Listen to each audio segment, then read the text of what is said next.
Alright, quick hello. This is an original Tales First story and I won't over-explain. Let's start.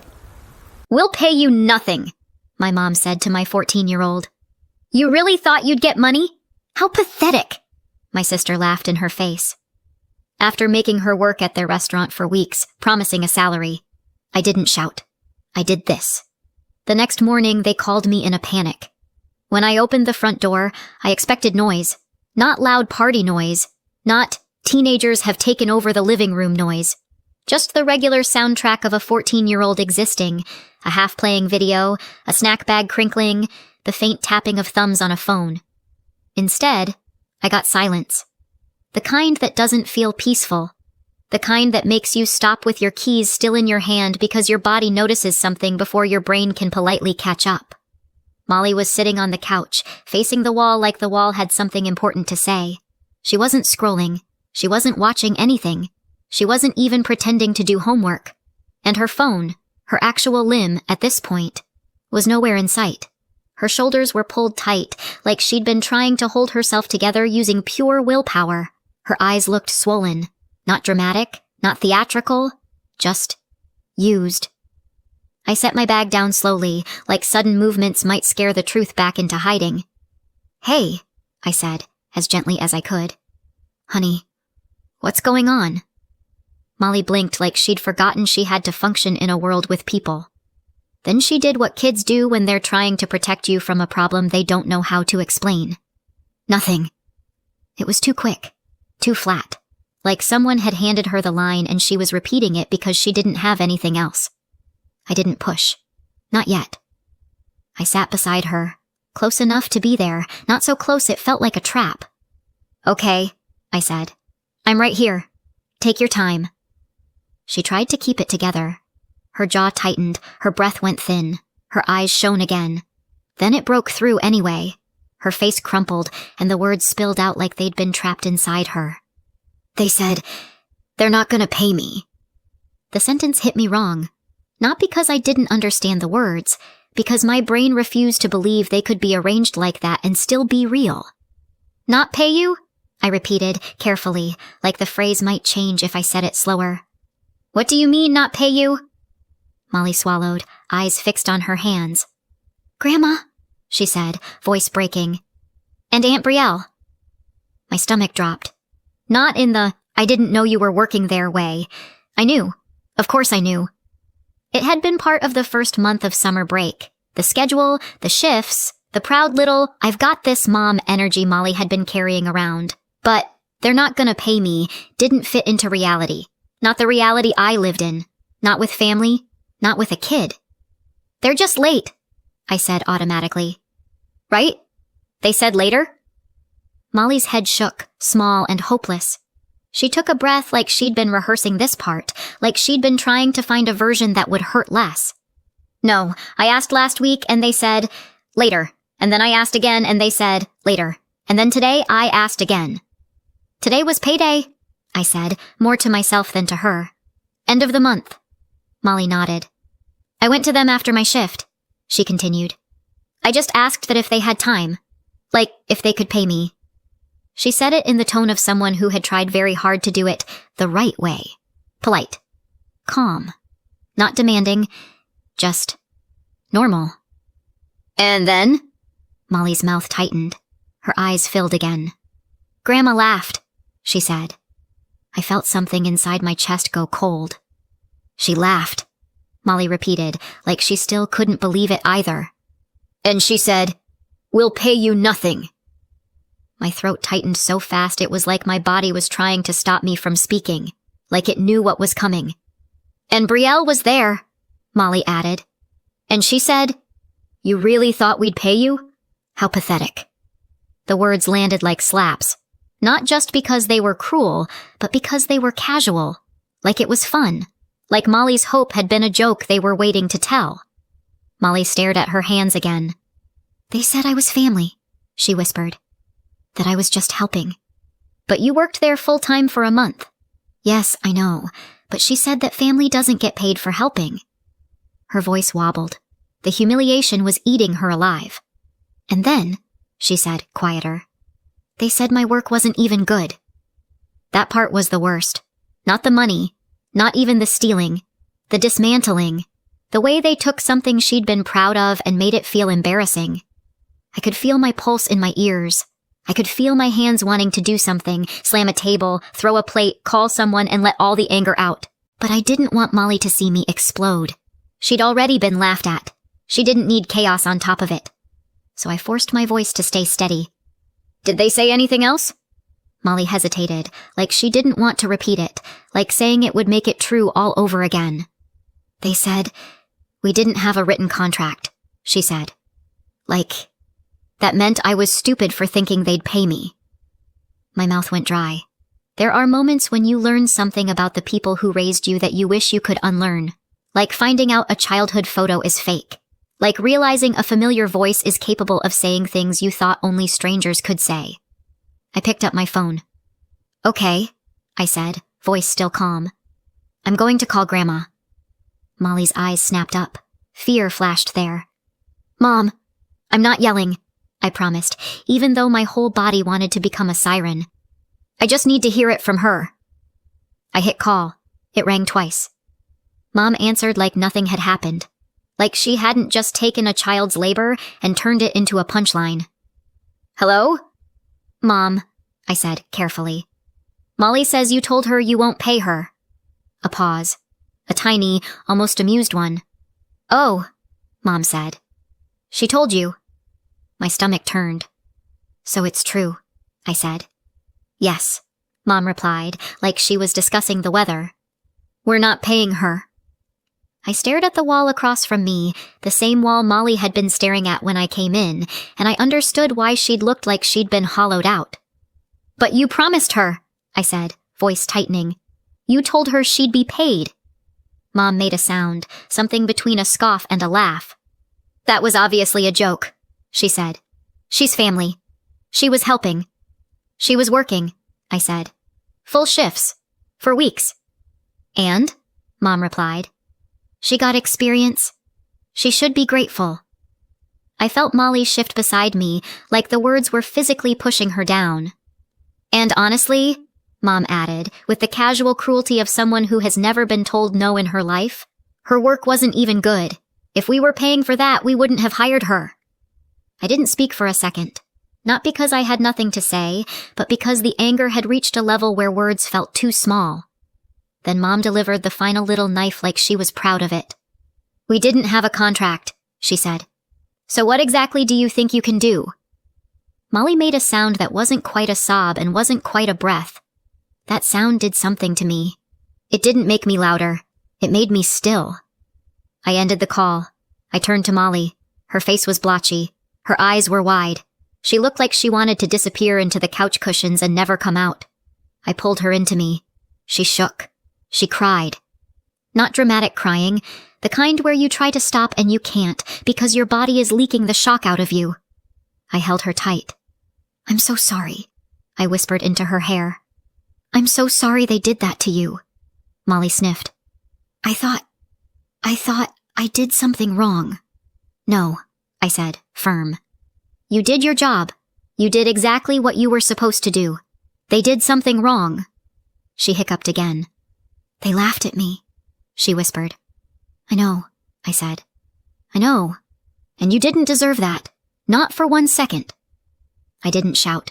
I didn't call them back. I didn't pace the room like a storm. I kept my voice steady because Molly needed steady. But inside me, something had clicked into place. Soon, I would do something that made them regret everything. And the next morning, my mom would call me in a panic. People like to imagine situations like this come out of nowhere. Like a normal family just suddenly wakes up one day and decides, as a fun activity, to steal from a child. But when I looked back, really looked back, it didn't feel random. It felt like the final scene in a story that had been playing since I was small. I was 3 years younger than my sister Brielle, which might not sound like much. But in my house, it meant everything. Brielle was the sun, and me? I was furniture. Decorative, useful, quiet. When we were kids, Brielle would pick an interest, and the entire household would rearrange itself around it like it was a royal decree. Dance lessons, a new sport, Some club she joined because it sounded impressive. A hobby she suddenly decided was her passion. Mom and Dad would throw themselves into it with the energy of people launching a rocket. They'd drive her to practice, pay for private lessons, buy the special equipment, sit in the front row, clap like she'd just cured something. And me? I clapped too. That was my role. I was the supporting cast. The one who smiled. The one who did chores because Brielle was too busy.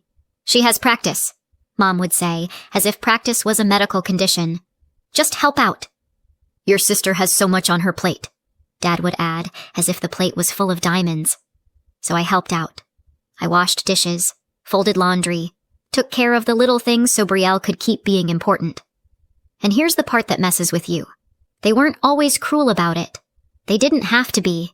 They just treated Brielle like her life mattered more, like her dreams were family dreams, like her wants were the household's oxygen.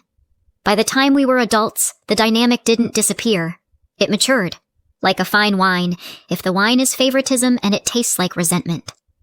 Brielle married, had 2 kids, Mason and Harper, around the same age Molly is now.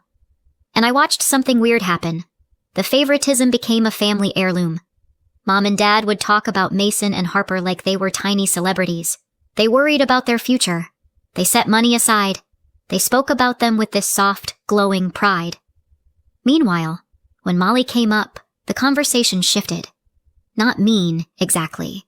More like instructional. Molly needs to learn work ethic, Mom would say, as if my child had been born lazy and needed a lecture to survive. It's good for her to work hard, Dad would say, like joy was suspicious and should be kept under control. Love was not poured on Molly the way it was poured on Brielle's kids. Love was rationed. Approval was conditional. Lectures were free. Then, a few years ago, Brielle decided her dream was to own a restaurant. Not, I've always wanted this. Not, I've worked toward this. More like, one day she woke up and announced it like she was revealing her destiny, and Mom and Dad acted like this had always been the plan. This is Brielle's dream, Mom said, misty-eyed. She's always wanted this, Dad agreed, even though I was fairly certain Brielle's biggest dream 2 years earlier had been not having to wait in line for brunch. But once they decided it was her dream, it became sacred. Mom and Dad threw themselves into that restaurant the way they threw themselves into every Brielle project, except this time there was money involved. I didn't know the details. I just knew they were always there, always helping, always talking like they were part of it. Like it wasn't Brielle's restaurant. It was the family's crown. And then came the pressure. Over the last year, it got worse. They started pushing me to support the dream, which in my family is code for give Brielle something. Money, time, labor, silence. Mom would bring it up like she was discussing something obvious. You should invest, she'd say. Dad would add, calm and disappointed, it's family. I told them no. Not because I didn't love my family, not because I wanted them to fail, but because I have a daughter, and I have bills, and I have a college fund that matters more to me than Brielle's newest identity. Also, and this is important, I didn't want to be exploited. They didn't like that. The temperature dropped. The conversations got sharper. Every refusal became evidence of my selfishness. They also wanted free labor. Just come help on weekends, Mom would say, breezy. It's a startup. I went once. One time. And I remember standing there, watching the chaos, watching the way Mom and Brielle spoke to people like they were disposable, and thinking, I am not becoming part of this machine. So I stopped going. And then, one day, Molly came home glowing. I got a job, she announced. What kind of job? I asked. At the restaurant, she said, excited. Aunt Brielle and Grandma offered. They said they'll pay me $14 an hour. $14 an hour. To a 14-year-old. It sounded respectable. Like the kind of thing adults say when they're treating a teenager's labor seriously. Molly was proud. She wanted to earn money for something meaningful. She'd been talking about saving up for a trip tied to her 15th birthday. Not alone, not reckless, just something she cared about, something that made her feel grown. And I wanted to support that. I did have a bad feeling. I knew my family. But I still couldn't imagine that they would do to Molly what they'd done to me my whole life in smaller ways. I couldn't imagine they would cross that line. And then we snapped back into the present, where Molly sat staring at the wall, and that line wasn't just crossed. It had been stomped on. That night, after Molly finally went to bed, the house went quiet in the way houses do when they're holding grief. The lights were off. The dishes were done. Everything looked normal. Except nothing was normal. I sat at the kitchen table staring at nothing, replaying Mom's voice in my head. "We'll pay you nothing." As if my child's labor was a joke. As if humiliation was a teaching tool. I didn't feel dramatic. I felt focused. This didn't get to end as a lesson in being exploited. I was still sitting there when I heard soft footsteps on the hallway floor. Molly appeared in the doorway, clutching her phone like it was a fragile object. Her eyes were red. "I can't sleep," she whispered. I patted the chair next to me. She came over, sat down, and unlocked her phone with shaky fingers. "I want to show you," she said. She started scrolling. Message after message. Shift reminders. "Come in at X. Can you stay late? We need you today." It wasn't vague. It wasn't help out if you can. It was scheduling.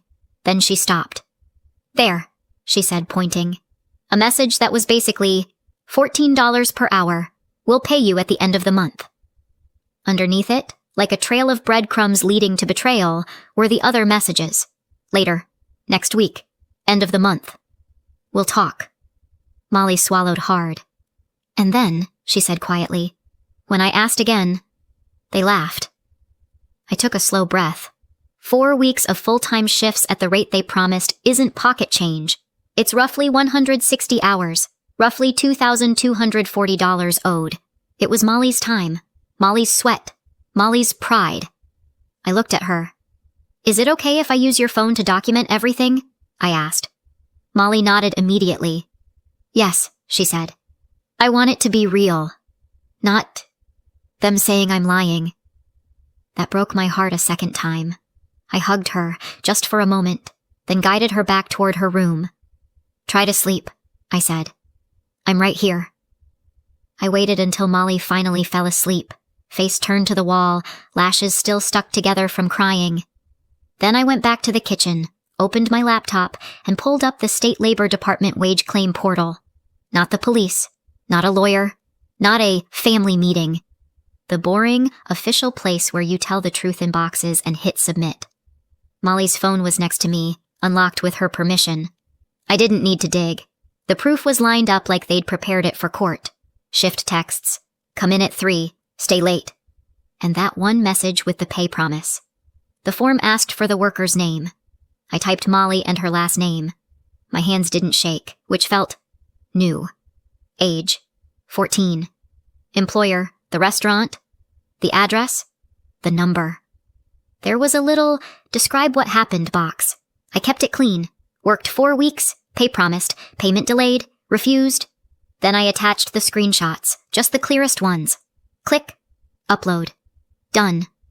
No speeches. The last page loaded. Big button. Submit. I didn't make a face. I didn't whisper a prayer. I didn't talk myself out of it. I clicked.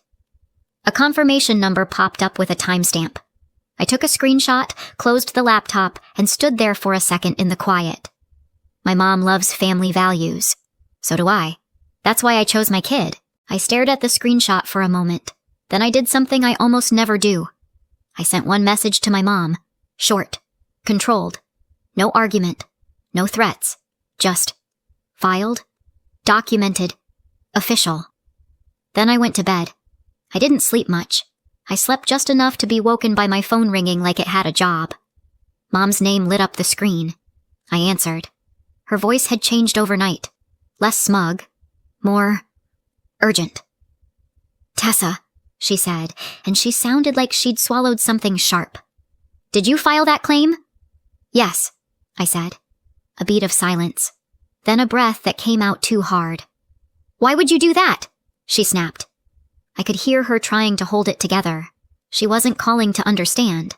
She was calling to undo. "You need to withdraw it," she said. "Right now." "Molly needs to be paid," I replied. Mom made a small offended sound. Like I'd just suggested something outrageous. Like paying people was a strange new trend. "This is family," she said, voice tight. "You don't do this to family." I let that sit for half a second. Then family shouldn't do this to Molly, I said. Her tone went warmer, the way it gets when she's about to offer a reasonable solution that benefits her. Let's handle it privately, she said. We'll talk. We'll sort it out. You don't need to involve anyone. You mean, I don't need witnesses, I said, and my voice stayed calm. Tessa, she warned. No, I said. Her warmth vanished. Fine, she said, clipped. We'll talk later. I'm not scheduling basic decency, I said. No. The line went quiet. Not peaceful quiet. The kind of quiet that means she's already planning her next move. And she did. The next afternoon, the doorbell rang.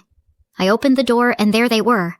Mom and Brielle, standing like they'd come to collect something. Mom had that tight smile she uses when she wants to look like the reasonable one in a story she's about to rewrite. We need to talk, she said, stepping forward like my porch belonged to her. We already did, I replied. You told Molly you'd pay her nothing. Brielle let out a laugh, sharp and delighted. You actually filed. I can't believe you. Mom's eyes flicked past me, like she was checking who might be watching. Lower your voice, she murmured. People don't need to hear this. I smiled once, without humor. Molly heard it. Mom's smile twitched. She went straight to guilt. How could you file against your own family? She demanded. Brielle crossed her arms. Seriously, Tessa, this is embarrassing. Mom lifted her chin. It's a family business. And Molly is family, I said. That's exactly the point, Mom shot back. She was helping. Brielle leaned in, lips curling. And she begged for experience. You're acting like she was in a coal mine. I stared at her. She was promised pay.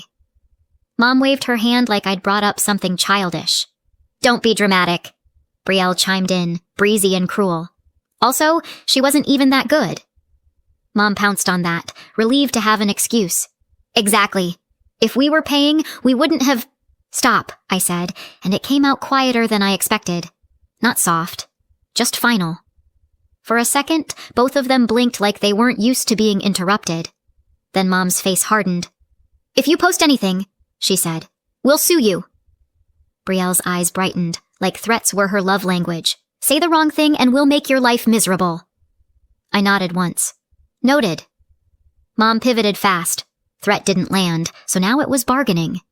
We'll give her something, she said. Not the full amount, but something.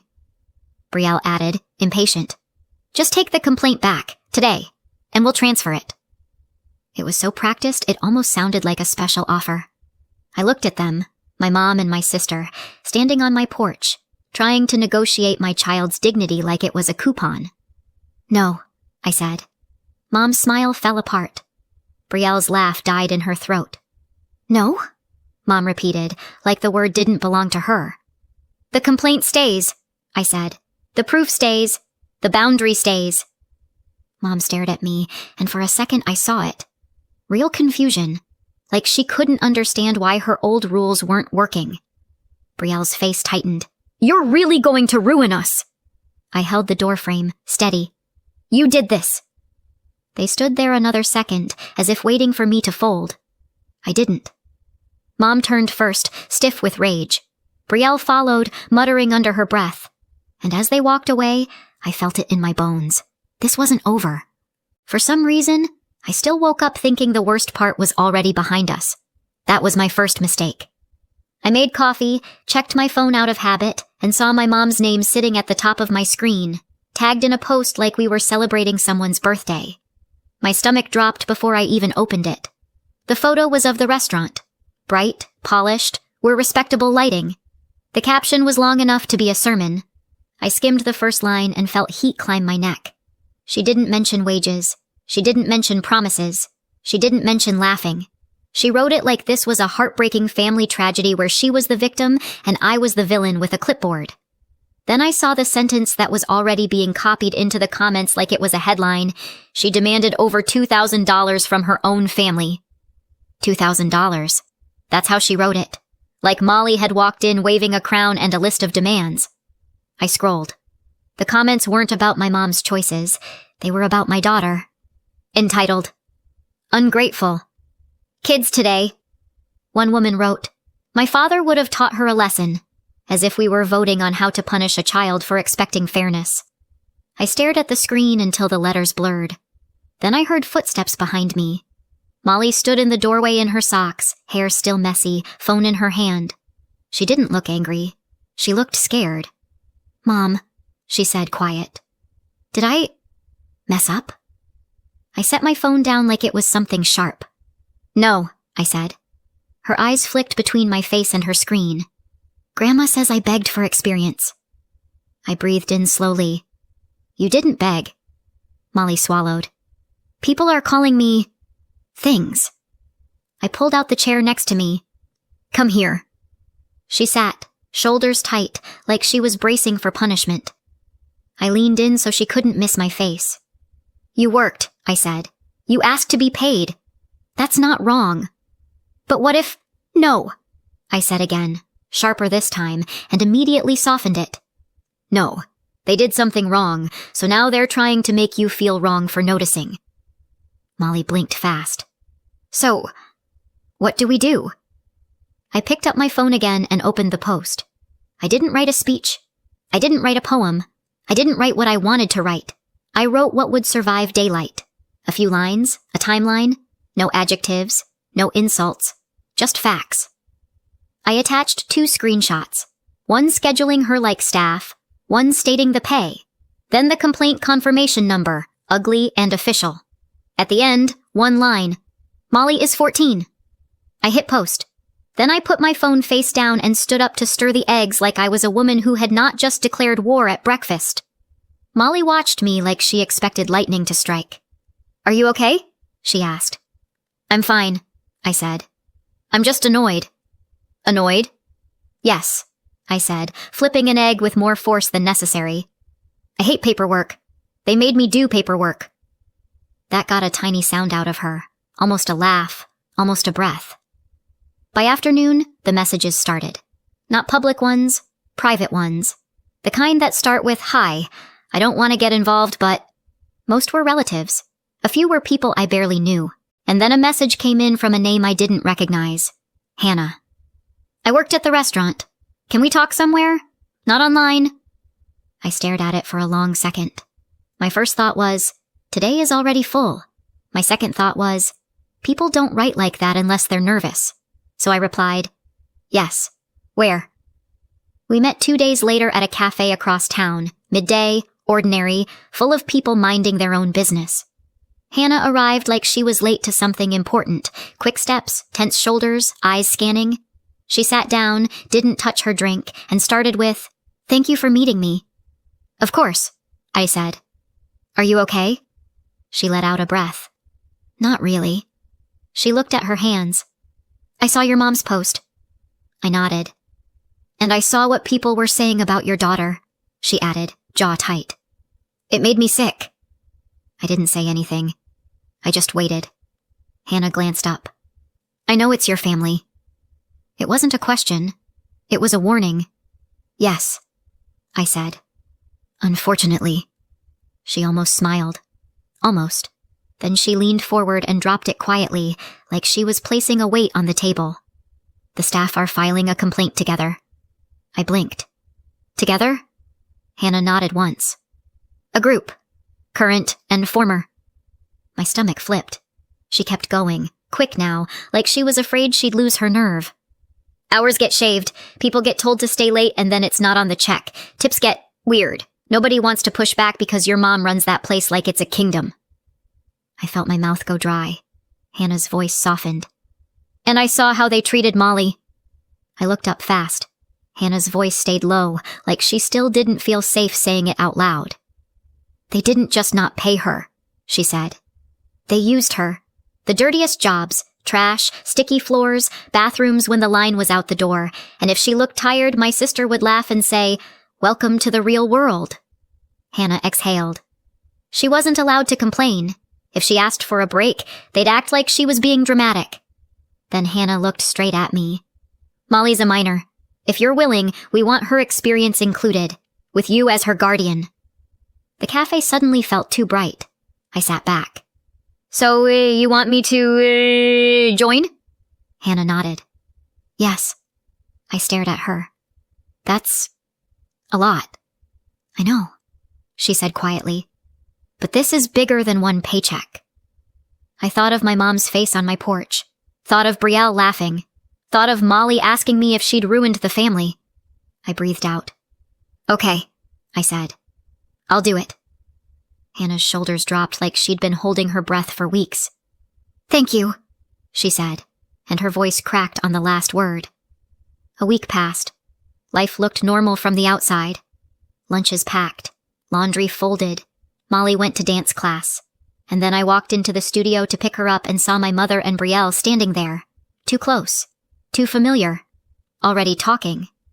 Molly was between them, eyes wide, face pale. I felt something cold slide down my spine. Mom turned first. Her face had that righteous shine it gets when she thinks she's delivering justice. There you are, she said, like I'd kept her waiting. Brielle crossed her arms. Do you have any idea what you've done? Molly's gaze snapped to me like she'd been holding her breath until I arrived.